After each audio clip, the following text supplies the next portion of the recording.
സദസ്സിലുമുള്ള ബഹുമാന്യരെ,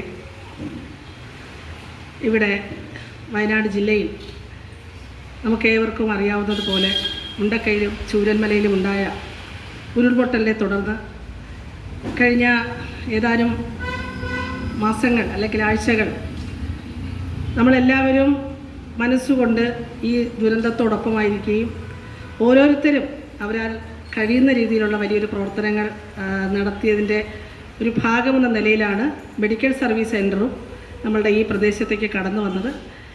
നിങ്ങൾക്ക് medical service സെൻ്ററിനെ കുറിച്ച് തീർച്ചയായിട്ടും ഇവിടെ ഇരിക്കുന്ന എല്ലാവർക്കും തന്നെ മെഡിക്കൽ സർവീസ് സെൻ്ററിൻ്റെ അത് നേരിട്ട് അനുഭവങ്ങളുള്ള ആളുകളാണ്. നാഷണൽ ലെവലിൽ പ്രവർത്തിക്കുന്ന ഒരു സോഷ്യോ മെഡിക്കൽ ഓർഗനൈസേഷൻ, ഒരു വോളണ്ടറി ഓർഗനൈസേഷനാണ് മെഡിക്കൽ സർവീസ് സെൻ്റർ. അതൊരു ചാരിറ്റി സംഘടനയല്ല. അത് ആ അർത്ഥത്തിൽ പ്രവർത്തിക്കുന്ന ഒരു തരത്തിലുള്ള ഒരു ഫണ്ടഡ് ആയിട്ടുള്ള ഒരു ഓർഗനൈസേഷനും അല്ല. മറിച്ച് ഇവിടെ മെഡിക്കൽ സർവീസ് സെൻ്ററിൻ്റെ അഖിലേന്ത്യാ സെക്രട്ടറി ഡോക്ടർ അൻസുമാൻ മിത്ര ഇവിടെ ഇരിപ്പുണ്ട്. അദ്ദേഹമൊക്കെ ഏതാണ്ട് 40-45 വർഷങ്ങൾക്ക് മുമ്പ് രൂപീകരിച്ചൊരു പ്രസ്ഥാനമാണ്. ഇന്ത്യ ബംഗ്ലാദേശ് അല്ലെങ്കിൽ ബംഗ്ലാദേശ് വിഭജനത്തെ തുടർന്ന് അഭയാർത്ഥി പ്രവാഹം ഉണ്ടാവുകയും വളരെ ദാരുണമായ സ്വന്തം നാടില്ലാത്തൊരു ജനവിഭാഗം അന്ന് അങ്ങോട്ടും ഇങ്ങോട്ടും പലായനം ചെയ്യുന്ന കാലത്ത് ആ ബംഗ്ലാദേശ് അഭയാർത്ഥികളുടെ ഇടയിൽ പൊട്ടിപ്പുറപ്പെട്ട കോളറയ്ക്കെതിരെ പകർച്ചവ്യാധികൾ നേരിടുന്നതിന് വേണ്ടി ഒരു കൂട്ടം ചെറുപ്പക്കാരായ ഡോക്ടർമാർ അവിടെ ചെന്ന് പ്രവർത്തിച്ച് അവരെ മരണത്തിൽ നിന്ന് രക്ഷിച്ചതിനെ തുടർന്ന് രൂപം കൊണ്ടൊരാശയമാണ് മെഡിക്കൽ സർവീസ് സെൻ്റർ എന്നുള്ളത്. അപ്പോൾ ഈ മെഡിക്കൽ രംഗത്ത് പ്രവർത്തിക്കാൻ പറ്റുന്ന ആളുകൾ എല്ലാവർക്കും പറ്റില്ല. വളരെ അപൂർവങ്ങളായ അല്ലെങ്കിൽ വളരെ കുറച്ച് ആളുകൾക്ക് മാത്രം കൈവരുന്നൊരു നേട്ടമാണ്. അപ്പോൾ അങ്ങനെ പ്രവർത്തിച്ചു വരുന്ന ആളുകൾ നമുക്ക് ഈ സമൂഹത്തോടുള്ള ഉത്തരവാദിത്തം, നമ്മൾ പഠിച്ച കാര്യങ്ങൾ ഈ വൈദ്യശാസ്ത്ര രംഗത്തിൻ്റെ വിവിധ മേഖലകളിൽ കാര്യങ്ങൾ പഠിച്ച ആളുകൾക്ക്, ജനങ്ങൾക്ക് അത് നൽകുക എന്നുള്ളത് നമ്മുടെ ഉത്തരവാദിത്തമാണ്. ആ ഉത്തരവാദിത്തത്തിൻ്റെ ഭാഗമായിട്ടാണ് medical service centre national level രൂപീകരിക്കുന്നത്. അത് ഏതാണ്ട് എല്ലാ സംസ്ഥാനങ്ങളിലും പ്രവർത്തിച്ചു വരുന്നു. പ്രത്യേകിച്ചും ഇത്തരം ദുരന്തങ്ങൾ ഉണ്ടാകുന്ന സമയത്ത് ജനങ്ങൾ പതറിപ്പോകുന്ന സാഹചര്യത്തിൽ ഒരു ഗവൺമെൻറ് സംവിധാനത്തിന് മാത്രമായി കാര്യങ്ങളെ കോർത്തിണക്കിക്കൊണ്ട് ആളുകളെ രക്ഷപ്പെടുത്താൻ പറ്റാതെ വരുന്ന സാഹചര്യങ്ങളിൽ അവിടെ ഉണർന്ന് പ്രവർത്തിച്ചുകൊണ്ട് ജനങ്ങളോടൊപ്പം നിന്നുകൊണ്ട് ആരോഗ്യ പരിരക്ഷ ഉറപ്പാക്കുന്ന ഒരു പ്രസ്ഥാനമാണ് മെഡിക്കൽ സർവീസ് സെൻ്റർ. ഇവിടെ കേരളത്തിൽ അമ്പലപ്പുഴയിലാണ് നമ്മളുടെ ഈ സംഘടനയുടെ ആസ്ഥാനം. ഇതേ ആശയം വെച്ചുകൊണ്ട് തന്നെ പ്രവർത്തിക്കുന്ന ഒരു ആശുപത്രി അവിടെയുണ്ട്. അതിൻ്റെ ഇൻചാർജായിട്ടുള്ള ഡോക്ടർ ഇവിടെ എത്തിച്ചേർന്നിട്ടുണ്ട്. അപ്പോൾ അങ്ങനെ നിൽക്കുന്നൊരു പ്രസ്ഥാനമാണ്. ജൂലൈ 30 നേരം പുലരുമ്പോൾ ഈ മുണ്ടക്കയിലുണ്ടായ ഉരുൾപൊട്ടലിനെ തുടർന്നുള്ള വാർത്തകൾ വരികയും അത് കേവലം ഒരു ഉരുൾപൊട്ടൽ എന്നാലും അപ്പുറത്തേക്ക് മരണസംഖ്യ 5ഉം 10ഉം കൊടുന്നനെയാണത് 40, 50, 100ലേക്കും ഒക്കെ കടക്കുന്നത്. അപ്പോൾ അന്ന് വൈകുന്നേരം തന്നെ അത് ഈ ദുരന്തം ഉണ്ടായതിൻ്റെ അന്ന് വൈകുന്നേരം തന്നെ MSCയുടെ സംഘാടകർ ആലോചിച്ചുകൊണ്ട് ഈ മേപ്പാടിയിലേക്ക് വരാൻ തീരുമാനിക്കുകയാണ്. എല്ലാവർക്കും അറിയാം, അതിഭീകരമായ മഴയും കോരിച്ചെരിയുന്ന മഴയും കാലാവസ്ഥയൊക്കെ പ്രതികൂലമായിരുന്നു. പക്ഷേ നമ്മുടെ പോലൊരു സംഘടനയ്ക്ക് അങ്ങനെ ഒരു കാലാവസ്ഥ നോക്കി ഇരിക്കാൻ കഴിയില്ല എന്നുള്ളതുകൊണ്ട് അമ്പലപ്പുഴയിൽ ഞങ്ങളുടെ ആസ്ഥാനത്ത് നിന്ന് അത്യാവശ്യം വേണ്ടുന്ന മരുന്നുകളും മറ്റു സജ്ജീകരണങ്ങളുമായി ഡോക്ടർ ഹരിപ്രസാദിൻ്റെയൊക്കെ നേതൃത്വത്തിൽ നമ്മളിവിടേക്ക് കടന്നു വരികയാണുണ്ടായത്. അങ്ങനെ കടന്നു വന്ന് ഇന്നിപ്പോൾ 2 മാസം പിന്നിടുകയാണ്. കുറച്ചധികം പ്രവർത്തനങ്ങൾ നമുക്ക് ഈ പ്രദേശത്ത് ചെയ്യാൻ പറ്റിയെന്ന് തന്നെയാണ് നമ്മൾ വിചാരിക്കുന്നത്. കുറച്ചധികം ജനവിഭാഗങ്ങൾക്ക് അതിൻ്റെ സേവനവും കിട്ടിയിട്ടുണ്ട്. 42 ദിവസം നമ്മളൊരു മെഡിക്കൽ ക്യാമ്പ്, സൗജന്യ മെഡിക്കൽ ക്യാമ്പ് ഈ മേപ്പാടി ടൗണിൽ നമ്മൾ നടത്തുകയുണ്ടായി. അതോടൊപ്പം തന്നെ 12 സ്ഥലങ്ങളിൽ മൊബൈൽ ക്യാമ്പുകൾ നടത്തി. ആളുകൾക്ക് വന്ന് എത്തിച്ചേരാൻ പറ്റാത്ത ആളുകൾ താമസിക്കുന്ന കോളനികൾ അതുപോലുള്ള ലയങ്ങളൊക്കെ കേന്ദ്രീകരിച്ച് നമ്മൾ 12ഓളം മെഡിക്കൽ ക്യാമ്പുകൾ, മൊബൈൽ ക്യാമ്പുകൾ സംഘടിപ്പിച്ചു. മാനസിക പ്രയാസങ്ങൾ അനുഭവിക്കുന്നത്, കാരണം നമുക്കൊരിക്കലും പരിചയമില്ലാത്തൊരു ദുരന്തത്തെ അതിജീവിച്ചവർ, ആളുകൾ നഷ്ടപ്പെട്ടവർ, വീട് നഷ്ടപ്പെട്ടവർ, അത് കണ്ട ആളുകൾ, രക്ഷാപ്രവർത്തനത്തിൽ ഏർപ്പെട്ട ആളുകൾക്ക് എല്ലാവർക്കും മാനസിക പ്രയാസങ്ങളുള്ളൊരു കാലം കൂടിയാണ്. അതുകൊണ്ട് തന്നെ അത്തരക്കാരായ ആളുകൾക്ക് ആ മാനസിക ആരോഗ്യം വീണ്ടെടുക്കുന്നതിന് വേണ്ടിയിട്ടുള്ള പ്രവർത്തനങ്ങൾക്ക് വേണ്ടി സൈക്കോളജിസ്റ്റുമാരും സോഷ്യൽ വർക്കർമാരും സൈക്യാട്രിസ്റ്റും ഒക്കെ ഇവിടെ കേന്ദ്രീകരിച്ച് ഇത്രയും നാളായി പ്രവർത്തിച്ചുകൊണ്ടിരിക്കുകയാണ്. അങ്ങനെ 1-2 ഘട്ടം പിന്നിട്ടിരിക്കുകയാണ് ഇന്ന് ഈ പ്രവർത്തനത്തിൻ്റെ. അപ്പോൾ തീർച്ചയായിട്ടും ഞങ്ങളെ സംബന്ധിച്ചിടത്തോളം, മെഡിക്കൽ സർവീസ് സെൻ്ററിനെ സംബന്ധിച്ചിടത്തോളം, ഞങ്ങൾ വെറും കൈയോടെ എന്ന് തന്നെ വേണമെങ്കിൽ പറയാം. ഞങ്ങൾ പ്രവർത്തിക്കാനുള്ള സന്നദ്ധതയും അത്യാവശ്യം കുറച്ച് മരുന്നുകളും ഡോക്ടർമാരുമായിട്ട് വന്ന ഞങ്ങളെ ഈ വയനാട് ജില്ല, ഈ മേപ്പാടിയിലെ ജനങ്ങൾ ഞങ്ങളെ ചേർത്ത് പിടിച്ചു. ഞങ്ങൾക്ക് വേണ്ടുന്ന മുഴുവൻ സംഗതികളും ഇവിടെ നിന്ന് ഞങ്ങൾക്ക് ഉറപ്പാക്കി തന്നുള്ളതാണ്. ഞങ്ങൾക്ക് വേണ്ടുന്ന താമസ സ്ഥലം, ഞങ്ങൾക്ക് ക്ലിനിക്ക് നടത്താനുള്ള സ്ഥലം, മറ്റെല്ലാ സൗകര്യങ്ങളും ഈ നാട്ടിലെ ജനങ്ങൾ കൈമൈ മറന്ന് ഞങ്ങളെ സഹായിച്ചു. പിന്നീട് നമ്മൾ കണ്ടത് നമ്മൾ ഒത്തുചേർന്ന് നിന്ന് പ്രവർത്തിക്കുന്ന ഒരു ഘട്ടമാണ്. ഇവിടുന്ന് നമ്മളോടൊപ്പം പരിചയപ്പെട്ട ആളുകൾ ഈ ക്യാമ്പിൻ്റെ സംഘാടകരായി, ഈ മെഡിക്കൽ സർവീസ് സെൻ്ററിൻ്റെ ഭാഗമായി വിവിധ പ്രദേശങ്ങളിൽ പോയി പ്രവർത്തിക്കുന്ന ആളുകളായിട്ട് മാറി. അങ്ങനെ നമുക്ക് വളരെയധികം ആത്മസംതൃപ്തി തരുന്ന ഇങ്ങനെയൊരു ഇത്തരത്തിലുള്ള ദുരന്തങ്ങൾ ഉണ്ടാകുമ്പോൾ നമ്മളതിനകത്ത് വേദനയുണ്ട്, വിഷമമുണ്ട്. പക്ഷേ അതിനും അപ്പുറത്തേക്ക് കാഴ്ചക്കാരല്ലാതെ ഉണർന്ന് പ്രവർത്തിക്കാൻ പറ്റുന്ന ഒരു അന്തരീക്ഷം തീർച്ചയായിട്ടും ഈ പ്രവർത്തനങ്ങളിലൂടെ നമുക്ക് ലഭിച്ചു എന്നുള്ളതാണ്. കേരളത്തിൻ്റെ വിവിധ ജില്ലകളിൽ നിന്നുള്ള ഡോക്ടർമാരും കേരളത്തിന് പുറത്തുനിന്നുള്ള ഒറീസയിൽ നിന്നും, കൽക്കട്ടയിൽ നിന്നും, പോണ്ടിച്ചേരിയിൽ നിന്നും, തമിഴ്നാട്ടിൽ നിന്നും, കർണാടകയിൽ നിന്നും, അങ്ങനെ മറ്റ് സംസ്ഥാനങ്ങളിലുള്ള ഡോക്ടർമാർ വരെ ഇവിടെ വന്ന് സേവനം അനുഷ്ഠിച്ച് പോവുകയുണ്ടായി. വിവിധ സ്ഥലങ്ങളിലുള്ള സോഷ്യൽ വർക്കർമാർ, കേരളത്തിൻ്റെ പല പ്രദേശങ്ങളിലുള്ള സോഷ്യൽ വർക്കർമാർ, ചെറിയ പെൺകുട്ടികൾ ഇവിടെ വന്ന് താമസിച്ച് പ്രവർത്തിച്ചു. അപ്പോൾ ഇതൊക്കെ കാണിക്കുന്നത് നമ്മളുടെ ഇടയിലൊന്നും മനുഷ്യത്വമൊന്നും പറ്റിയിട്ടില്ല എന്നുള്ളത്. നമുക്ക് പലപ്പോഴും മലയാളിക്ക് മനുഷ്യത്വം പറ്റിയതായിട്ടും നമ്മൾ ഈ കാലത്ത്, ഈ കെട്ട കാലത്തൊക്കെ പരസ്പരം സ്നേഹവും ആദരവും ബഹുമാനവും ഇല്ലാത്തൊരു കാലമാണെന്ന് തോന്നുമ്പോഴും അങ്ങനെയല്ല. നമ്മുടെയൊക്കെ ഉള്ളിലുണ്ട്. അത് ആവശ്യം വരുന്ന സന്ദർഭങ്ങളിൽ നമുക്കെടുത്ത് പ്രയോഗിക്കാൻ പറ്റുന്നവണ്ണം നമ്മളൊക്കെ നല്ല മനുഷ്യരാണെന്ന് തോന്നുന്നൊരു കാലം കൂടിയായിരുന്നു. അപ്പോൾ ഈ പ്രദേശത്തെ ആളുകൾ ചെയ്ത പ്രവർത്തനമായിട്ട് തട്ടിച്ച് നോക്കുമ്പോൾ നമ്മൾ അങ്ങനെ ഒരു പ്രവർത്തനമല്ല, നമുക്ക് അത്രയൊന്നും ചെയ്യാൻ പറ്റിയിട്ടില്ല. ഞങ്ങളിതിനിടയിൽ പരിചയപ്പെട്ടു. യുനാഫ്, റിയാസ്, ഷമീർ, അതുപോലെ സിൻസിൽ തുടങ്ങിയ നിങ്ങളുടെ ഈ മുണ്ടക്കൈ ചൂരൽമല നിവാസികൾ സൈന്യമെന്ന് വിളിക്കുന്ന ആ ഫസ്റ്റ് ലൈൻ പ്രവർത്തകരെ ഞങ്ങൾ പരിചയപ്പെട്ടു. നമുക്കൊരു കാര്യം മനസ്സിലായി, അവർക്ക് വേണ്ടിയിട്ടൊന്നുമല്ല, അവർ നൂറുകണക്കിന് ആളുകളെ രക്ഷപ്പെടുത്തി.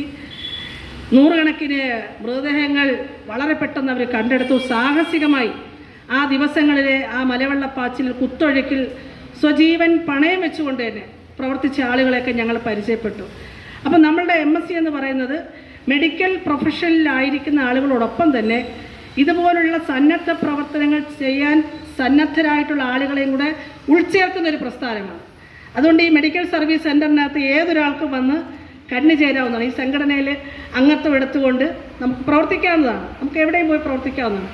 അപ്പോൾ അങ്ങനെ കുറച്ച് നല്ല മനുഷ്യരെയും കൂടെ മെഡിക്കൽ സർവീസ് സെൻ്ററിൻ്റെ ഭാഗമായി ഇവിടെ നമുക്ക് ലഭിക്കേണ്ടായി. ഇപ്പോൾ മോഹൻദാസ് ചേട്ടൻ ഇവിടെ ഇരിപ്പുണ്ട്. നമുക്ക് വലിയ സേവനങ്ങളാണ് ആ സ്ഥലത്ത് നൽകിക്കൊണ്ടിരിക്കുന്നത്. സിയ ഫാത്തിമയും കുടുംബമുണ്ട്. ഞങ്ങൾ പരിചയപ്പെട്ട ഒരു കുഞ്ഞാണ് സിയ ഫാത്തിമ, ഒരു ചിത്രകാരിയാണ്. നമുക്ക് പ്രചോദനം നൽകുകയാണ്. അവർ ഈ ദുരന്തത്തിനിടയിലും നമ്മളുടെ അവശേഷിക്കുന്ന ആളുകൾക്ക് പ്രചോദനം തരുന്ന ആളുകളായി പരസ്പരം നമ്മളുടെ ഇടയിൽ ആളുകൾ മാറിക്കൊണ്ടിരിക്കുകയാണ്. അങ്ങനെ വളരെ സവിശേഷമായൊരു സാഹചര്യത്തിലൂടെയാണ് നമ്മൾ കടന്നു പോകുന്നത്. തീർച്ചയായിട്ടും ഇത് വളരെ അത്യാവശ്യമുള്ളൊരു കാര്യമാണ്.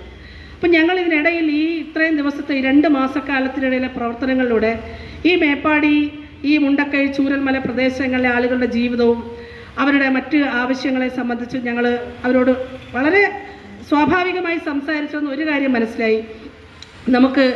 ഇനിയും നമുക്ക് ആരോഗ്യ പരിരക്ഷാ സംവിധാനങ്ങൾ ഇവിടെ കൂടുതൽ വരേണ്ടതുണ്ട്. ഇപ്പോൾ ഉള്ളത് പോരാ. നമ്മളുടെ നിലവിലുള്ളൊരു താലൂക്ക് ആശുപത്രി അല്ലെങ്കിൽ CHSC കമ്മ്യൂണിറ്റി ഹെൽത്ത് സെൻ്റർ ഉണ്ട്, മേപ്പാടിയിലുണ്ട്. നമ്മൾ ആ ദുരന്തം നടന്ന ദിവസം നമ്മൾ കണ്ടു.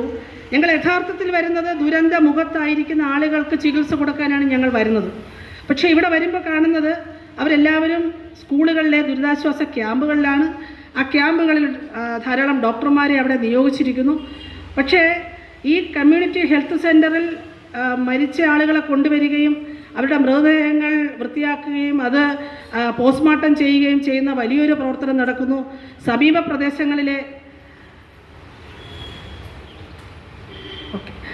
പ്രദേശങ്ങളിലെ ആശുപത്രികൾ, പ്രൈമറി ഹെൽത്ത് സെൻ്ററുകൾ, അവിടെയുള്ള മുഴുവൻ ഡോക്ടർമാരെ സംവിധാനവും ഈ മേപ്പാടി കമ്മ്യൂണിറ്റി ഹെൽത്ത് സെൻ്ററിലേക്ക് കേന്ദ്രീകരിച്ചിരിക്കുമ്പോൾ അവിടെ എങ്ങുള്ള ആളുകൾക്ക് ചികിത്സയില്ല. ഈ പരിസരത്തുള്ള ആളുകൾക്കൊന്നും മേപ്പാടി CHSയിലേക്ക് പ്രവേശിക്കാൻ പറ്റുന്നില്ല. അപ്പോൾ സാധാരണക്കാരായ ആളുകളുടെ സാധാരണരായ അസുഖങ്ങൾ ചികിത്സിക്കാൻ ഒരു സംവിധാനമില്ല എന്ന ഘട്ടത്തിലാണ് നമ്മളവിടെ ഒരു ക്ലിനിക്ക് ആരംഭിക്കുന്നത്. അത് ഈ പ്രദേശത്തെ ആളുകൾക്ക് വളരെയധികം സഹായം ചെയ്തു എന്നാണ് പിന്നീട് നമുക്ക് ഓരോ ദിവസവും മനസ്സിലാക്കാൻ പറ്റിയത്. അപ്പോൾ അത്തരത്തിൽ നമുക്ക് ഒരു കാര്യം കൂടെ ഉള്ളതെന്ന് പറഞ്ഞാൽ നമ്മളുടെ പ്രദേശത്ത് ആവശ്യത്തിനുള്ള ആശുപത്രി സംവിധാനങ്ങൾ, ഇപ്പോൾ മെഡിക്കൽ സർവീസ് സെൻ്റർ എന്ന നിലയ്ക്ക് നമുക്ക് പറയാനുള്ളത് നമ്മുടെ ഇവിടുത്തെ ആളുകളുടെ ജനസംഖ്യയ്ക്കനുസരിച്ച് നമുക്ക് വിദഗ്ധ ചികിത്സകൾ ആശുപത്രികൾ ഇവിടെ വേണം. ഗവൺമെൻറ് നേരിട്ട് നടത്തുന്ന ആശുപത്രികൾ നമുക്ക് അടിയന്തരമായ ആവശ്യമുണ്ട്. അപ്പോൾ അത്തരം ആവശ്യങ്ങൾ നമ്മുടെ ഭാഗത്തുനിന്ന് നമ്മൾ മുന്നോട്ട് വയ്ക്കുകയാണ്. ഡോക്ടർ അബ്രഹാം മാത്യു സാറിനെ നിങ്ങൾ കണ്ടിട്ടുണ്ടാവും. പല ആളുകളും നമ്മളുടെ മെഡിക്കൽ ക്യാമ്പിൽ വന്നപ്പോൾ സാറ് വളരെ സീനിയറായൊരു സൈക്യാട്രിസ്റ്റാണ്. 40 വർഷം കാനഡയിൽ ഡോക്ടറായി സേവനം അനുഷ്ഠിച്ച് സാറ് നാട്ടിലേക്ക് തിരിച്ചു വന്ന് സന്നദ്ധ പ്രവർത്തനത്തിന് നമുക്ക് ഏവർക്കും മാതൃകയാകേണ്ട ഒരു വ്യക്തിത്വമാണ് ഡോക്ടർ അബ്രഹാം മാത്യു. സാറ് വീട്ടിലിരിക്കുമ്പോൾ ഈ ദുരന്തത്തിൻ്റെ നമ്മളെ പോലെ തന്നെ ടി വിയിൽ കണ്ടിട്ട് എനിക്കെന്ത് ചെയ്യാൻ പറ്റും, സാർ ഒറ്റയ്ക്കാണ് താമസിക്കുന്നത്, സാറിൻ്റെ ഫാമിലിയൊക്കെ കാനഡയിലാണ്, എനിക്കെന്ത് ചെയ്യാൻ പറ്റുമെന്ന് ആലോചിച്ചുകൊണ്ട് ഒറ്റയ്ക്ക് വീട്ടിൽ നിന്ന് ഇറങ്ങി ഈ മേപ്പാടിയിൽ വന്നൊരു ലോഡ്ജിൽ മുറിയെടുത്തിട്ട് എല്ലാ ദിവസവും ഇറങ്ങി സാർ അന്വേഷിക്കുന്നതിനിടയിലാണ് MSCയുടെ ബോർഡ് കാണുകയും അവിടെ വരികയും ചോദിക്കുകയും അന്ന് മുതൽ സാർ അവിടുത്തെ ഒരു ഡോക്ടറായി മാറുകയാണ്. ഞങ്ങളെ സംബന്ധിച്ചിടത്തോളം ഇത്രയും ഒരു സീനിയറായ ഡോക്ടറുടെ കൂടെ പ്രവർത്തിക്കുക എന്ന് പറഞ്ഞാൽ വലിയ അനുഭവങ്ങളുള്ള ഒരു വ്യക്തിത്വമാണ്. അദ്ദേഹത്തിൻ്റെ കൂടെ പ്രവർത്തിക്കാൻ കിട്ടിയത് വലിയൊരു മഹാഭാഗ്യമായിട്ടാണ്. ഇന്ന് സാറ് കഴിഞ്ഞ ഇത്രയും ദിവസമായി സാറ് മനഃശാസ്ത്ര വിഭാഗം സൈക്യാട്രിയുടെ സീനിയർ ഡോക്ടറാണ്. സാർ അതുകൊണ്ട് തന്നെ സൈക്കോളജിസ്റ്റുകളും സോഷ്യൽ വർക്കർമാരുമായി ചേർന്നിരുന്നുകൊണ്ട് എങ്ങനെയാണ് നമുക്ക് ഈ ആളുകളുടെ ഈ മാനസിക പ്രശ്നങ്ങൾ, അവരുടെ ഉറക്കമില്ലായ്മയും അവരുടെ ടെൻഷനും അവരുടെ മറ്റു പ്രശ്നങ്ങളും ഒക്കെ നമുക്ക് എങ്ങനെ ലഘൂകരിക്കാം എന്നതിനെ സംബന്ധിച്ച് കൂടി ആലോചിച്ച് വളരെ സമഗ്രമായി ഒരു ചികിത്സ നൽകിക്കൊണ്ടിരിക്കുകയാണ്. അതും തീർച്ചയായിട്ടും ജനങ്ങൾക്ക് വളരെ ആശ്വാസം പകരുന്നതാണ്. സാറിൻ്റെ അടുത്ത് വന്നു പോകുന്ന പേഷ്യൻ്റ് അവർ വീണ്ടും വരാൻ, അവരുടെ തുടർ ചികിത്സയ്ക്ക് വേണ്ടി അവർ സ്വയം സന്നദ്ധരായി അവർ വീണ്ടും വന്ന് അത് തുടർന്നുകൊണ്ടിരിക്കുകയാണ്.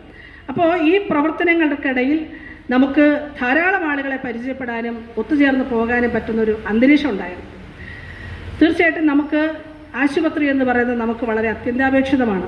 ഇപ്പോൾ അവിടെ താമസിച്ചിരുന്ന ആളുകളെ മറ്റു സ്ഥലങ്ങളിലേക്ക് മാറ്റിപ്പാർപ്പിക്കാൻ വേണ്ടി ഗവൺമെൻറ് വലിയ ശ്രമങ്ങൾ നടത്തിക്കൊണ്ടിരിക്കുകയാണ്, അതിനു വേണ്ടുന്ന സന്നാഹങ്ങൾ ഒരുക്കിക്കൊണ്ടിരിക്കുകയാണ്. തീർച്ചയായിട്ടും ഈ ആളുകളെ 2 പ്രദേശങ്ങളിലായിട്ട് താമസിപ്പിക്കുമെന്നാണ് ഗവൺമെൻറ് പറഞ്ഞിരിക്കുന്നത്. അപ്പോൾ അവിടെ ആളുകൾ താമസിപ്പിക്കാൻ പോകുമ്പോൾ 2 ടൗൺഷിപ്പുകളായിട്ടാണെങ്കിലും എങ്ങനെയാണെങ്കിലും താമസിക്കാൻ പോയാൽ അവർക്ക് വേണ്ടുന്ന ആശുപത്രി സംവിധാനങ്ങളോടൊപ്പം ഈ ടൗൺഷിപ്പുകൾ നിർമ്മിക്കുന്നതോടൊപ്പം തന്നെ അവർക്ക് ചെറിയ പ്രാഥമിക ആരോഗ്യ കേന്ദ്രം അടക്കമുള്ള സംവിധാനങ്ങൾ കൂടി അവർക്ക് ഉറപ്പാക്കപ്പെടണം. അതല്ലെങ്കിൽ കഴിയില്ല. ഞങ്ങൾ ഇന്നലെയും മുണ്ടക്കൈ ഭാഗങ്ങളിലേക്ക് പോയി ആ ചൂരൽമല ഭാഗത്ത് അതിൻ്റെ പരിസര പ്രദേശങ്ങളിലൊക്കെ താമസിക്കുന്ന ആളുകൾക്ക് അവർക്കൊരു ആശുപത്രി സംവിധാനം അവിടെ ഇല്ല. കയ്യിൽ പണമില്ല, വരുമാനമില്ല, ജോലിയില്ല ഒക്കെ ആയിരിക്കുമ്പോൾ പോലും ഒരു ആശുപത്രിയിലേക്ക് വരണമെങ്കിൽ ഒന്ന് വീണ് കൈയൊടിഞ്ഞു കാലൊടിഞ്ഞു എന്ന് പറഞ്ഞാൽ ഒന്ന് പ്ലാസ്റ്റർ ഇട്ടാൽ തീരുന്ന വിഷയമേ ഉള്ളൂ, വലിയ സർജറി ഒന്നും വേണ്ട. പക്ഷേ അത്തരം ഒരു ആവശ്യത്തിന് പോലും നമുക്ക് സർക്കാർ ആശുപത്രികൾ വളരെ അപര്യാപ്തമാണ് എന്ന് പറയുന്ന ഒരു സാഹചര്യമുണ്ട്. അതുകൊണ്ട് മെഡിക്കൽ സർവീസ് സെൻ്ററിന് ഈ വിഷയങ്ങൾ ഗവൺമെൻറ്റിന് മുമ്പാകെ ഈ കഴിഞ്ഞ 2 മാസം നടത്തിയ പ്രവർത്തനങ്ങളുടെ റിപ്പോർട്ട് എന്ന നിലയ്ക്ക് ചില ഡിമാൻഡുകൾ ഗവൺമെൻറ്റിൻ്റെ മുന്നിൽ വെക്കാൻ നമ്മൾ ആഗ്രഹിക്കുകയാണ്. അപ്പോൾ തീർച്ചയായിട്ടും നിങ്ങളുടെ ആ വിഷയത്തിലുള്ള നിങ്ങളുടെ അഭിപ്രായങ്ങൾ, ഈ പ്രദേശത്ത് നിങ്ങൾ എന്താണ് ആഗ്രഹിക്കുന്നത്, എന്താണ് വേണ്ടുന്നത് എന്നതിനെ സംബന്ധിച്ച് നിങ്ങളുടെ അഭിപ്രായം പറയുമ്പോൾ അതുകൂടെ ചേർത്ത് പറയണം. മറ്റൊന്ന്, നമുക്ക് ഇവിടെ ഉണ്ടായ ഈ ദുരന്തത്തിൻ്റെ ആഘാതം അത് നേരിട്ടും അല്ലാതെയും അനുഭവിച്ച ആളുകൾക്ക് അത് ചിലപ്പോൾ വർഷങ്ങളോളം നീണ്ടു നിന്നേക്ക് വരാം. കാരണം നമുക്ക് ഓരോ ദിവസവും നമുക്കത് പല രീതിയിലാണ് നമുക്കത് അനുഭവപ്പെടുന്നത്.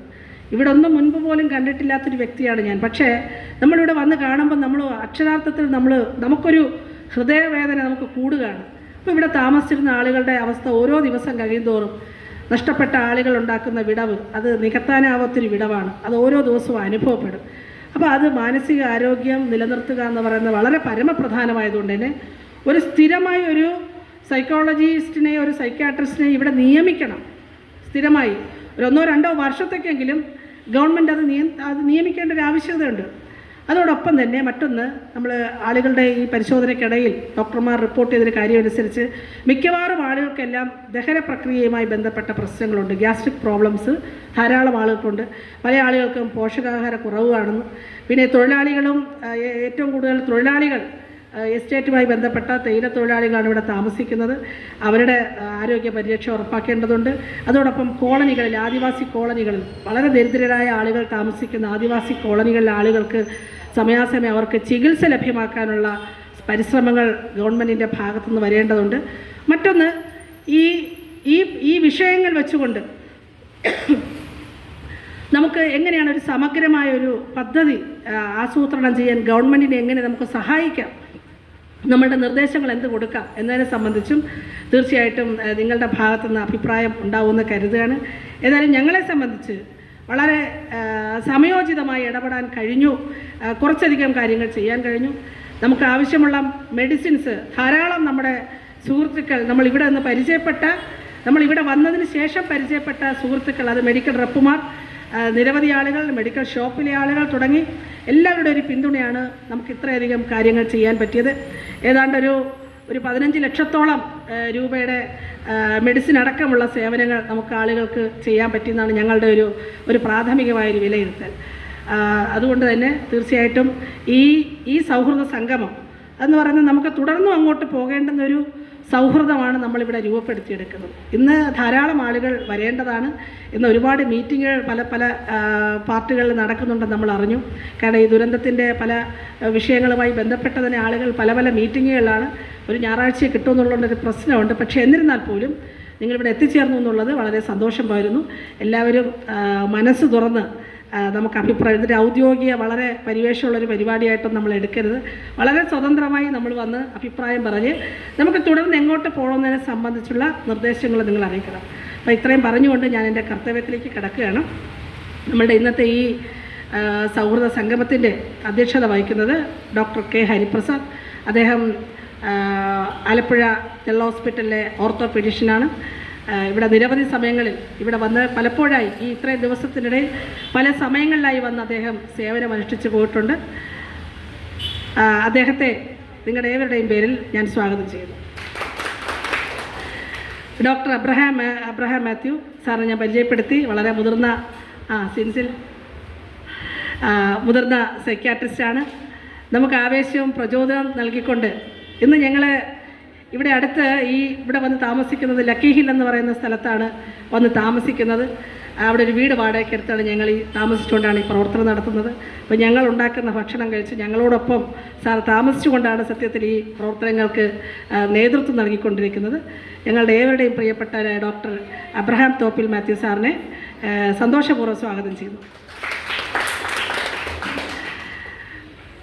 ഡോക്ടർ അൻസുമാൻ മിത്ര, അദ്ദേഹം കൽക്കട്ടയിൽ നിന്നാണ് വരുന്നത്. ഈ മീറ്റിങ്ങിന് വേണ്ടി ഇവിടെ ഈ വയനാട് പ്രദേശം നേരിട്ട് കാണുന്നതിന് വേണ്ടിയിട്ടും മെഡിക്കൽ സർവീസ് സെൻ്ററിൻ്റെ അഖിലേന്ത്യാ അടിസ്ഥാനത്തിലുള്ള ചില കാര്യങ്ങൾ മനസ്സിലാക്കുന്നതിനൊക്കെ വേണ്ടി ഈ മീറ്റിങ്ങിൽ പങ്കെടുക്കുന്നതിന് വേണ്ടി കൽക്കട്ടയിൽ നിന്ന് കഴിഞ്ഞ ദിവസം എത്തിച്ചേർന്നതാണ് ഡോക്ടർ അൻസുമാൻ മിത്ര. മെഡിക്കൽ സർവീസ് സെൻ്ററിൻ്റെ തന്നെ ഒരു ദുരന്ത നിവാരണ വിഭാഗമുണ്ട്. മെഡിക്കൽ സർവീസ് സെൻ്റർ രൂപപ്പെടുത്തിയിരിക്കുന്ന ദുരന്ത നിവാരണ വിഭാഗം അത് നാഷണൽ ലെവലിൽ, അത് എല്ലാ സ്ഥലങ്ങളിലും ഞാൻ ആദ്യം സൂചിപ്പിച്ചതുപോലെ ബംഗ്ലാദേശിൽ ആ വിഷയവുമായി ബന്ധപ്പെട്ട് രൂപീകരിക്കപ്പെട്ട സംഘടന ഇന്ന് ഇന്ത്യ എമ്പാടും നടക്കുന്ന ഇതുപോലുള്ള പ്രകൃതി ദുരന്തങ്ങളും അതല്ലാതെയുള്ള മറ്റ് ദുരന്തങ്ങളുടെ മുഖങ്ങളിലെല്ലാം ചെന്നുകൊണ്ട് ഈ പ്രവർത്തനങ്ങൾക്ക് നേതൃത്വം വഹിച്ചുകൊണ്ട് അതിനെ ഗൈഡ് ചെയ്തുകൊണ്ടിരിക്കുന്ന ആളാണ് ഡോക്ടർ അൻസുമാൻ മിത്ര. അത് ഭോപ്പാൽ വിഷവാതക ദുരന്തത്തിലടക്കം, ഉത്തരാഖണ്ഡിൽ നടന്ന പ്രളയത്തിൽ, നേപ്പാളിൽ നടന്ന വലിയ മണ്ണിടിച്ചിലും പ്രളയത്തിലും തുടങ്ങി ഇന്ത്യയിലെമ്പാടും നടന്നിട്ടുള്ള കേരളത്തിലെ സുനാമി സമയത്ത്, കേരളത്തിൽ ആൻഡമാൻ നിക്കോബാർ ദ്വീപിൽ വരെ മെഡിക്കൽ സർവീസ് സെൻ്ററിൻ്റെ പ്രവർത്തനം. ഉണ്ണികൃഷ്ണൻ സാർ സ്വാഗതം. നിങ്ങളുടെ പ്രിയപ്പെട്ട ഉണ്ണികൃഷ്ണൻ സാറ് ഞങ്ങളുടെയും എത്തിയിട്ടുണ്ട്. അപ്പോൾ അങ്ങനെ നേപ്പാളിലും ഉത്തരാഖണ്ഡിലും തുടങ്ങി ഇന്ത്യയിലെ ഏതൊരു പ്രദേശത്തും ഇത്തരമൊരു ജനങ്ങൾക്ക് പൊടുന്നനെ അഭിമുഖീകരിക്കാൻ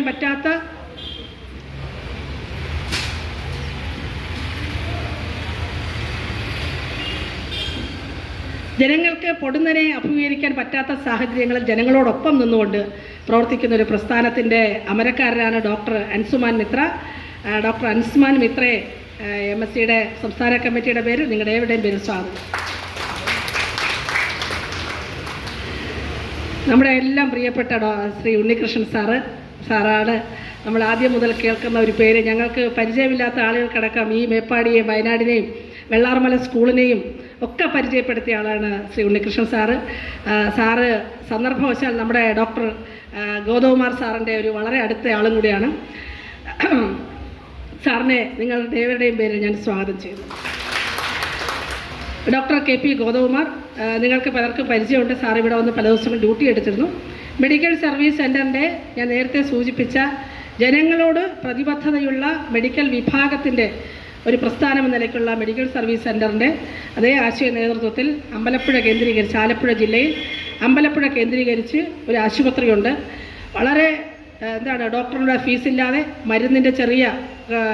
മരുന്നിനുള്ള ചെറിയ പണം മാത്രം വാങ്ങിക്കൊണ്ട്, ഒരു പക്ഷേ പലപ്പോഴും സർക്കാർ ആശുപത്രിയേക്കാൾ അവിടെ ചെന്ന് പരിശോധന നടത്തി ചികിത്സ നടത്തി പോകുന്നതിനേക്കാൾ ചിലവ് കുറഞ്ഞ രീതിയിൽ വളരെ സാധാരണക്കാരായ മത്സ്യത്തൊഴിലാളികൾക്കും കർഷക തൊഴിലാളികൾക്കും പാവപ്പെട്ടവർക്കും ആശ്രയ കേന്ദ്രമായി 38 വർഷമായി പ്രവർത്തിച്ചു കൊണ്ടിരിക്കുന്ന Surya hospital, madam Curie memorial trust എന്ന പേരിൽ അറിയപ്പെടുന്ന ആ ഹോസ്പിറ്റലിൻ്റെ അമരക്കാരനാണ്, ഇൻചാർജാണ് ഡോക്ടർ KP ഗോതകുമാർ സാറ്. ഇവിടെ പലതവണ വന്ന് അവിടുത്തെ ആ ആശുപത്രിയിൽ ബദൽ സംവിധാനങ്ങൾ ഒരുക്കിയിട്ടാണ് അദ്ദേഹം ഇവിടെ വന്ന് ഡ്യൂട്ടി എടുത്തുകൊണ്ടിരുന്നത്. അദ്ദേഹം ഇവിടെ എത്തിച്ചേർന്നിട്ടുണ്ട്. നിങ്ങളുടെ ഏവരുടെയും പേരിൽ മെഡിക്കൽ സർവീസ് സെൻ്ററിൻ്റെ ഈ മേപ്പാടി ഈ നടക്കുന്ന ക്യാമ്പിൻ്റെ പേരിൽ ഞാൻ ഹാർദവമായി സ്വാഗതം ചെയ്യും. ഒപ്പം തന്നെ ഈ സദസ്സിലിരിക്കുന്ന പലരെയും പരിചയപ്പെടുത്തേണ്ട ആളുകളാണ്. എല്ലാവരും തന്നെ സത്യത്തിൽ ഇവിടെ വന്നിരിക്കുന്നത് പരിചയപ്പെടുത്തേണ്ട ആളുകളാണ്. സിസ്റ്റർ മാളു അങ്ങേറ്റത്തിരിക്കുന്നു. സിസ്റ്റർ മാളു ആണ് നമ്മളുടെ ഈ പ്രവർത്തനങ്ങൾക്ക് ഇവിടെ നേതൃത്വം കൊടുത്തത്, നമ്മുടെ ക്യാമ്പിൽ നേതൃത്വം കൊടുത്തത്. സീനിയർ നഴ്സാണ്, കോഴിക്കോട് മെഡിക്കൽ കോളേജിലെ സ്റ്റാഫ് കൂടിയാണ്. അവിടുത്തെ ലീവൊക്കെ അഡ്ജസ്റ്റ് ചെയ്ത് പറ്റുന്ന സമയങ്ങളിലെല്ലാം രാത്രി തന്നെ ബസ്സിൽ കയറി ഇവിടെ വന്ന് പ്രവർത്തിച്ച് തിരിച്ചു പോകുന്നതാണ്. ശ്രീമതി മാളുവിനെ ഏവരുടെ പേരിൽ ഞാൻ സ്വാഗതം ചെയ്യുന്നു. മെഡിക്കൽ സർവീസ് സെൻ്ററിൻ്റെ മുതിർന്ന സംഘാടകയും കേന്ദ്ര കമ്മിറ്റി അംഗവും കൂടിയാണ് ശ്രീമതി മാളു. അതോടൊപ്പം തന്നെ ഇവിടെ ഇരിക്കുന്ന എല്ലാവരെയും സത്യത്തിൽ പേര് പരാമർശിക്കാതെ പോയാൽ അതൊരു നഷ്ടമാകും. പരസ്പരം നമ്മൾ പരിചയപ്പെടണം എന്നുള്ളതുകൊണ്ട് ഞാൻ പറയുന്നത്. ശ്രീ ബിനുവിനെയാണ് ഞങ്ങൾ ആദ്യ ദിവസം ഇവിടെ മേപ്പാടിയിൽ കോരിച്ചെരിയുന്ന മഴയത്തൊരു സ്കൂളിൽ വന്ന് പരിചയപ്പെട്ടു. ബിനുവാണ് ഞങ്ങൾക്ക് ഇവിടെ വേണ്ടുന്ന ഒരു അടിത്തറ ഞങ്ങൾക്ക് ഒരുക്കി തന്നത്. ബിനുവിനെ സ്വാഗതം ചെയ്യുന്നു. ഷമീർ, ഇനാഫ്, നമ്മുടെ സൈന്യത്തിൻ്റെ ആളുകൾ എത്തിച്ചേർന്നിട്ടുണ്ട്. ഇനാഫ്, ഷമീർ, സിൻസിലൊക്കെ ഇവിടെ ഇരിപ്പുണ്ട്. എല്ലാവരെയും ഞാൻ സ്വാഗതം ചെയ്യുന്നു. അതോടൊപ്പം തന്നെ ഇബ്രാഹിം ഇവിടെ വന്നിട്ടുണ്ട്. സിയ ഫാത്തിമയുടെ ഫാദറാണ്. അതോടൊപ്പം നമ്മുടെ രാജീവൻ സാറിനെ നിങ്ങൾക്ക് എല്ലാവർക്കും പരിചയം ഉണ്ടാവും. നമ്മളുടെ ക്യാമ്പിൻ്റെ മാനേജരായിരുന്നു. തുടക്ക ദിവസം മുതൽ വന്ന് ഇവിടെ വന്ന് ക്യാമ്പ് ചെയ്ത് ഈ ക്യാമ്പ് എങ്ങനെയാണ് നടത്തേണ്ടത്, നമ്മളുടെ ഈ ക്യാമ്പിൻ്റെ സംഘാടകരെ മുഴുവൻ ഈ പ്രവർത്തനങ്ങളിലൂടെ എല്ലാ പ്രദേശങ്ങളിലും കൊണ്ടുപോയി ആ പ്രവർത്തനങ്ങൾ നടത്തി വന്ന ആളാണ് ശ്രീ രാജീവൻ സാറിനെ ഞങ്ങൾ സ്വാഗതം ചെയ്യുന്നു. അതുപോലെ VK സദാനന്ദൻ സാർ, ശ്രീ ഭഗത്ത്, നിങ്ങൾക്കറിയാം ഇവർ രണ്ടുപേരും, അതോടൊപ്പം തന്നെ പുഷ്പ ടീച്ചർ, ഇവർ 3 പേരും ബത്തേരിക്കാരാണ്. ഞങ്ങൾ അന്ന് വരുന്ന ദിവസങ്ങളിൽ കളക്ടറിൻ്റെ ഓർഡർ എന്ന് പറഞ്ഞാൽ ഈ വയനാട് പ്രദേശവാസികളല്ലാത്ത ആരെയും ഇങ്ങോട്ട് കയറ്റണ്ട എന്ന് കളക്ടർ ഓർഡർ ഇട്ട ദിവസമായിരുന്നു. പക്ഷേ ഈ ബത്തേരിയിലുള്ള ഈ 3 ആളുകളാണ്, സദാനന്ദൻ സാറും പുഷ്പ ടീച്ചറും ഭഗത് സാറും കൂടിയാണ് ഞങ്ങളുടെ വാഹനത്തെ ഈ മേപ്പാടി ടൗണിൽ കൊണ്ട് എത്തിച്ചത്. അന്ന് മുതൽ അവർ ഈ പ്രവർത്തനങ്ങൾക്ക് ഞങ്ങളോടൊപ്പം നിന്നുകൊണ്ട് സഹകരിച്ചുകൊണ്ടിരിക്കുന്നു. അവരെല്ലാവരെയും സ്വാഗതം ചെയ്യുന്നു. നമ്മുടെ ഹാരിസൺ എസ്റ്റേറ്റിൻ്റെ മാനേജർ ശ്രീ ഗ്ലൈഡ് സാർ ഇവിടെയുണ്ട്.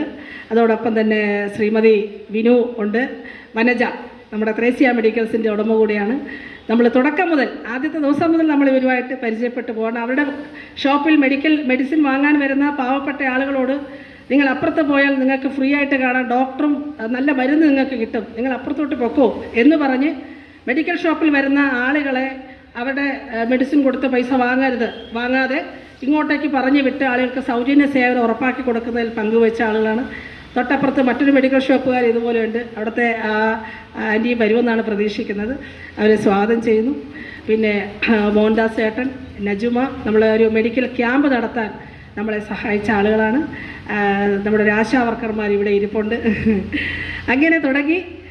പിന്നെ ഡോക്ടർ സുകന്യ അവിടെ ഇരിപ്പുണ്ട്, ഡെൻ്റൽ സർജനാണ്. നമുക്ക് ഈ ക്യാമ്പുകളെല്ലാം കുട്ടികൾക്ക്, പ്രത്യേകിച്ച് കുട്ടികൾക്ക് ദന്തപരിചരണം എങ്ങനെ വേണം എന്നതിനെ സംബന്ധിച്ചും ദുരന്തമുഖത്തായിട്ട് പോലും നമ്മൾ അത്തരത്തിലുള്ള എല്ലാ കാര്യങ്ങളും നമുക്ക് അതിനിടയിൽ കൂടെ നടത്താൻ പറ്റി. ഡോക്ടർ സുകന്യ സ്വാഗതം ചെയ്യുന്നു. ടിൽസി, നമ്മുടെ മേലെ അരപ്പറ്റ, ഞങ്ങൾ ആദ്യം അവിടെയാണ് താമസിച്ചത്. ഞങ്ങൾ ഒരു ദിവസം വണ്ടിയിൽ വരുമ്പോൾ നടന്നു വരുന്നു ടിൽസിയും ആൻറ്റിയും കൂടെ. അപ്പം ഞങ്ങൾ വണ്ടി നിർത്തി ഇവരെയും കൂടെ കയറ്റി, കുറച്ച് താഴെയാണ്, വാഹന സൗകര്യം ഇല്ലാത്ത സ്ഥലത്താണ്, ഞങ്ങൾ കൂടെ കയറ്റി പരിചയപ്പെട്ടു.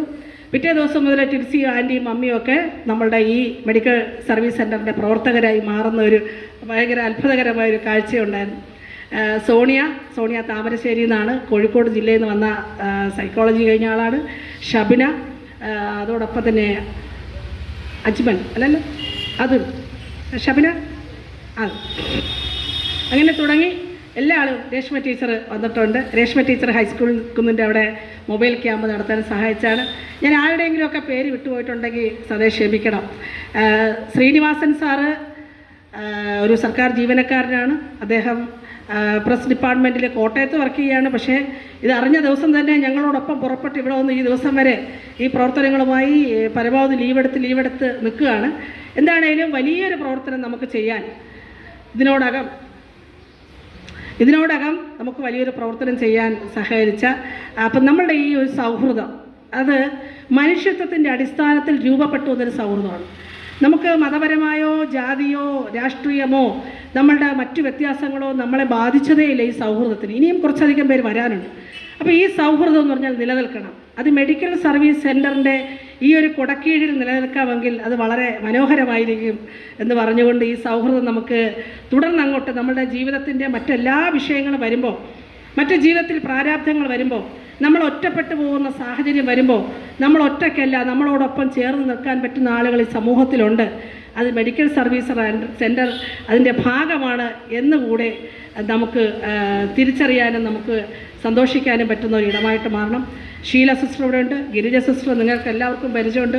ഈ ദീർഘകാലം ആ ക്യാമ്പിൽ നിങ്ങൾക്ക് മെഡിസിൻ ഡിസ്പെൻസ് ചെയ്ത ആളാണ്. ശ്രീമതി രാജിമോളുണ്ട്, സജീന കോഴിക്കോട് നിന്ന് വോളണ്ടിയർ പ്രവർത്തനത്തിന് വന്നിട്ടുണ്ട്. അങ്ങനെ എല്ലാ ആളുകളെയും ശ്രീമതി ഷഹസാദ് മെഡിക്കൽ സർവീസ് സെൻറ്ററിൻ്റെ അഖിലേന്ത്യാ കമ്മിറ്റി അംഗമാണ്. ഷഹസാദ് ഇവിടെ ഈ പ്രവർത്തനങ്ങളുമായിട്ടുണ്ട്. അങ്ങനെ എല്ലാവരെയും ഞാൻ സ്വാഗതം ചെയ്തതായിട്ട് പരിഗണിക്കണം എന്ന് പറഞ്ഞുകൊണ്ട് ആരുടെയെങ്കിലും പേര് വിട്ടുപോയിട്ടുണ്ടെങ്കിൽ അത് മനഃപൂർവ്വമല്ല, അത് അറിയാതെ സംഭവിക്കുന്നതാണെന്ന് പരിഗണിച്ചുകൊണ്ട് നിങ്ങളെല്ലാവരുടെയും പിന്തുണ എന്ന് വെച്ചാൽ നമുക്കിനി ഒന്നായി പ്രവർത്തിക്കാം. നമ്മുടെ മുന്നോട്ട് വരുന്ന എല്ലാ പ്രതിസന്ധികളെയും, അത് വ്യക്തിപരമായും സാമൂഹ്യമായും ഉണ്ടാകുന്ന എല്ലാ പ്രതിസന്ധികളെയും അതിജീവിക്കാൻ നമുക്ക് ഒറ്റക്കെട്ടായി നിൽക്കാം എന്ന് പറയുന്നൊരു സന്ദേശമാണ് ഞങ്ങൾക്ക് ഈ മേപ്പാടിയിൽ നിന്ന് കിട്ടിയത്. അതോടൊപ്പം ഇന്ന് കോട്ടയത്തു നിന്ന് ശ്രീമതി മിനി കെ ഫിലിപ്പ് വന്നിട്ടുണ്ട്. നിരവധി ഇടങ്ങളിൽ ഇതുപോലെ ഉണ്ടാകുന്ന വിഷയങ്ങളിൽ ഇടപെടുകയും അതിനൊരു ജനങ്ങൾ എങ്ങനെ ചിന്തിക്കണം എന്നതിനെ സംബന്ധിച്ച രൂപരേഖ തരാനൊക്കെ സഹായിക്കുന്ന ശ്രീമതി മിനി കെ ഫിലിപ്പ് ഇന്ന് ഈ സംഗമത്തിൽ കോട്ടയത്തു നിന്ന് എത്തിച്ചേർന്നിട്ടുണ്ട്. ഇങ്ങനെ എല്ലാവരെയും സ്വാഗതം ചെയ്തുകൊണ്ട് ഒരിക്കൽ കൂടി പറഞ്ഞുകൊണ്ട് ഞാൻ എൻ്റെ വാക്കുകൾ നിർത്തുന്നു. എന്തെങ്കിലും തെറ്റുകുറ്റങ്ങൾ വന്നിട്ടുണ്ടെങ്കിൽ തീർച്ചയായും ക്ഷമിക്കണം എന്നുകൂടി അഭ്യർത്ഥിച്ചുകൊണ്ട് പറഞ്ഞുകൊണ്ട് ഞാൻ നിർത്തുന്നു.